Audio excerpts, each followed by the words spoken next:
Welcome to winter, or more specifically, welcome to the joys and challenges of Canada's winter weather. For someone with a disability, winter challenges can be eventful. These include heavy snowfall and ice, sub-zero temperatures, and even the winter blaws, the seasonal dreariness that so many people experience at least once during the winter. But there are joys as well. And in Canada, we know how to embrace and even celebrate our coldest season of the year. This Melanie Minute is all about those joys and challenges that we all experience during winter and how someone living with a disability experiences or copes with everything from icy sidewalks to participating socially and inclusively in the many outdoor winter activities available.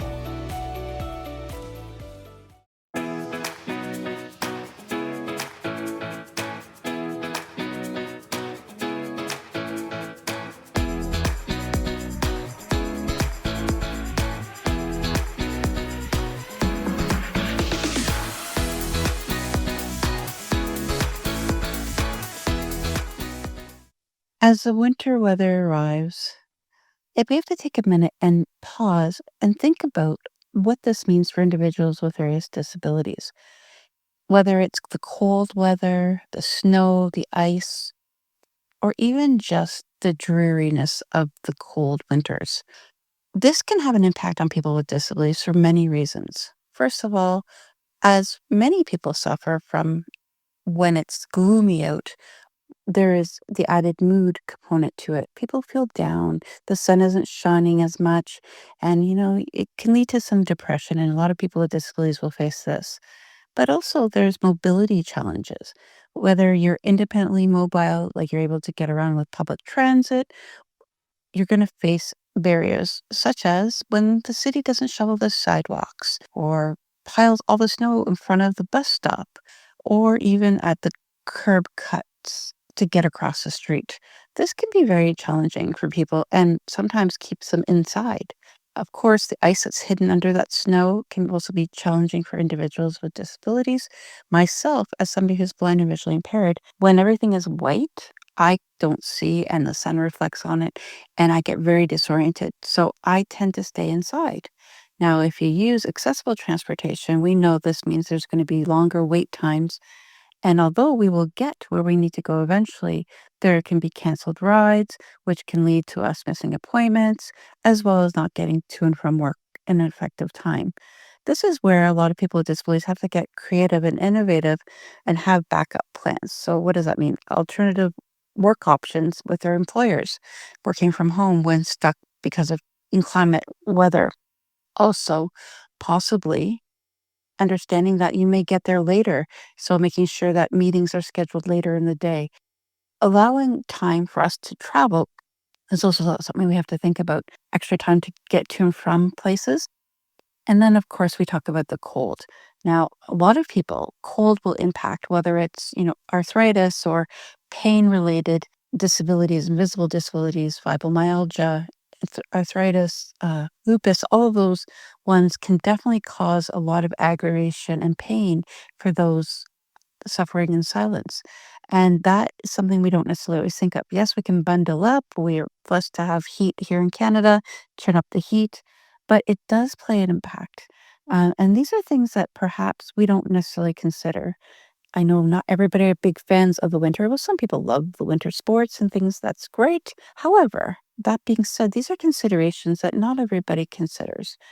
What can we do to address this? Well, as individuals with disabilities, we know what's best for ourselves and how we have to manage ourselves in the winter time. But for the community and everyday people, shovel your sidewalks. Make sure our pathways are clear. If you live in a condo, you may have services that it automatically clears for you. But if you own a home, it is your responsibility to ensure that the sidewalks in front of your home, if you have a business, the sidewalks and pathways to get into your businesses are clear. It's a safety hazard, not just for people with disabilities, but for seniors and anybody else that wants to use your services. So making sure this is done well in advance. And the biggest pet peeve for people with disabilities who drive is when snowplows put the snow into the disability parking. They think it's not going to be used. So this is a great place to pile the snow. No, this is not correct. This is a big issue. So please be consider it. Understand that we all have to get around in the winter weather, but for people with disabilities, there's more considerations that have to be taken into consideration. It is important to make sure that people are salting and icing or de-icing, sorry, the pathways, whether it's going to a workplace, a home, etc., and making sure that at night times, especially, your lights are on outside the house. It just helps people navigate. So, what happens when the community and the cities don't do what they're supposed to? Well, individuals with disabilities have options. You can contact the city's line in many cities. In Mississauga, it's 311. And this is where you can make your concerns known. If there's certain pathways or sidewalks that are not cleared, you have to obviously give a grace period. Obviously, if the snow is still falling, perhaps they're going to wait till it's finished falling before you call. But knowing what routes you can take and things you can do to make action happen. It is a long battle through the winter because yes, the weather is gloomy, our moods might be down, and also, we may feel like we're trapped in. So it's important to also have resources for you to stay connected with people, whether it's virtually on the phone or even joining programs that keep you motivated and inspired through these times. A lot of people try to get away on a vacation if they're able to afford it. Somewhere is tropical and sunny, which is always a beautiful option, but not possible for everybody.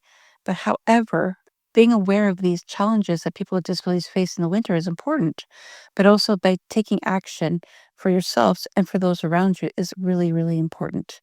I encourage us all not to think only negatively about the winter season, but also to get out there and have some fun with winter activities. There's a lot of opportunities for us to be out in our communities and enjoy the winter weather if you're somebody that enjoys it, but also always keep in mind for those that may not be so indulgent and not able to participate fully in winter activities. Until next time, enjoy the winter weather.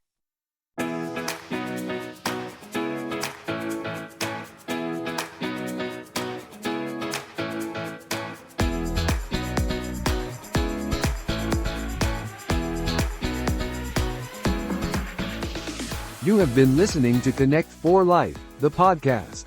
Connect for Life is a Canadian-based registered charity committed to eliminating barriers for people with disabilities.